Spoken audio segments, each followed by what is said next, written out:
नमस्कार, राधे राधे, जय श्री कृष्णा। आज की हमारी कथा है दक्षिणा के विषय में।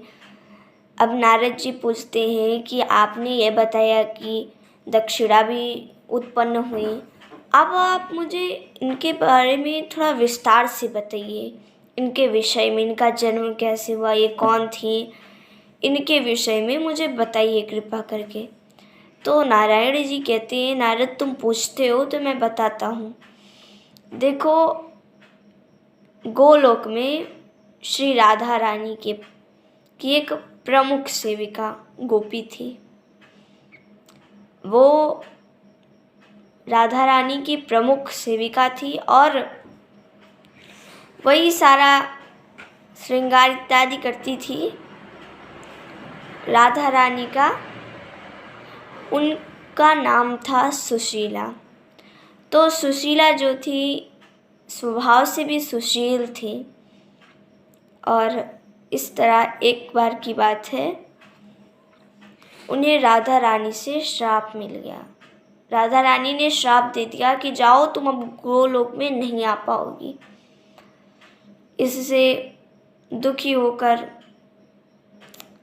बहुत दुखी हो गई सुशीला और चली गई, क्योंकि श्राप मिल गया था। लेकिन भगवान ने देखा ऐसा तो अंतर ध्यान हो गए। अब राधा रानी हर जगह ढूंढ रही हैं, कहीं नहीं मिल रहे। भगवान बुला भी रही हैं कि भगवान आप कहाँ चले गए,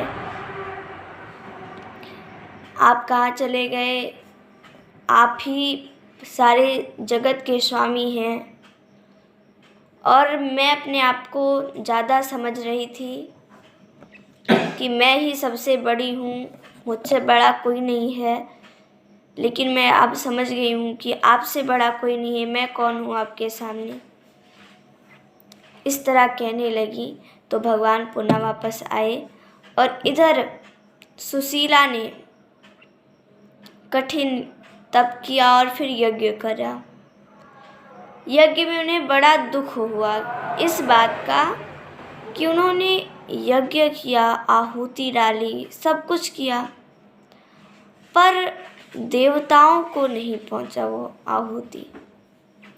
तो इससे वो बड़ी दुखी हो गई और गई ब्रह्मा जी के पास। तो ब्रह्मा जी ने कहा कि मैं इसका उपाय बताता हूँ। और लक्ष्मी जी के बाएं अंग से, शरीर के बाएं भाग से उनकी उत्पत्ति हुई दक्षिणा की। और तब से अब तक कोई भी यज्ञ करता है, आहुति डालता है, उसके लिए दक्षिणा अवश्य देनी चाहिए, क्योंकि दक्षिणा बिना हमारा यज्ञ सफल नहीं होता है, देवताओं को उसकी आहुति नहीं पहुंचती है। तो इस तरह दक्षिणा देवी प्रकट हुई और उनका विवाह यज्ञ पुरुष के साथ हुआ। यज्ञ के साथ उनके एक बेटा भी था जिनका नाम था फल, सर्वफल स्वरूप। हम यज्ञ करेंगे, दक्षिणा देंगे तो हमें फल मिलेगा। तो फल रूप में हुए उनके पुत्र।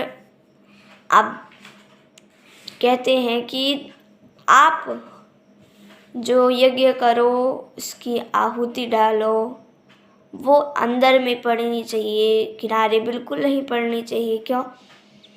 क्योंकि भगवान ने बलि के लिए, राक्षस थे, उनके लिए किनारे कर दिया था कि तुम जो नीचे गिरेगा वो तुम्हारा भाग होगा। तो कहते हैं कि अगर हम किनारे हमारा गिरा तो वो बलि का हो जाएगा, राक्षस का हो जाएगा, और बीच में जो हवन में गिरा, यज्ञ में गिरा, वो देवताओं का हो जाएगा। इसीलिए हमें बीच में डालना चाहिए और दक्षिणा जरूर देनी चाहिए। अगर हम ब्राह्मणों को दक्षिणा नहीं देते हैं या फिर कहते हैं कि बाद में दे देंगे, बाद में दे देंगे, लेकिन उससे अधिक बढ़ता है। आप अगर यहाँ पर 2 रुपये आपको दक्षिणा देना था, आपने टाला तो वो 4 फिर 6 फिर 8 ऐसे ऐसे बढ़ता चला जाएगा जितना आप टालोगे। इसीलिए हमें दक्षिणा तुरंत दे देना चाहिए। तो आज की कथा हमारी यहीं समाप्त होती है। धन्यवाद। राधे राधे। जय श्री कृष्ण।